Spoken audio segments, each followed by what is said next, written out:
Այս տարի ջահերով երթի մասնակիցների թիվը մեծանում է, սա ինչի մասին է խոսում, արդյոք մեր հասարակությունը, մեր ժողովուրդը հետզհետե դառնում է ավելի պահանջատեր։ Այսօր այս հրապարակում մեր ժողովրդի ներկայությունը շատ ուղիղ պատասխան է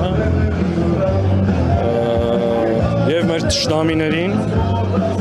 եւ նաեւ նրանց խամաճիկ Հայաստանի կառավարությանը, ում թվում էր, որ այլևս կարող է փակել Արցախյան էջը կամ ուրանալ հայոց ցեղասպանությունը։ Այսօրվա մեր այս եղանակային պայմաններում մեր ժողովրդի ներկայությունը այս հրապարակում եւ ջահերով երթին դա շատ ուղերձ է նաեւ ամբողջ աշխարհին ու նաեւ մեր թշնամի պետություններին, որ Հայաստանի իշխանությունների հետ փակ դռների հետևում ցանկացած պայմանավորվածություն դա հայ ժողովրդի հետ պայմանավորվածություն չէ։ Դա ընդհանրապես օրվա իշխանության եւ իրենց միջև պայմանավորվածություն է, որովհետեւ մեր ժողովուրդը այսօր մեկ անգամ եւս փաստեց, որ տեր է իր դատին, տեր է իր պահանջատիրությանը, տեր է հայ ժողովրդի հավաքական իրավունքներին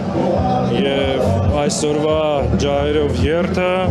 միայն ցեղասպանության զոհերի հիշատակը ոգեկոչման համար չէ, այլ նաեւ պահանջատիրության երթ է եւ կարծում այս ծավալի ներկայությունը նաեւ ուղիղ ուղերձ է հենց դրա։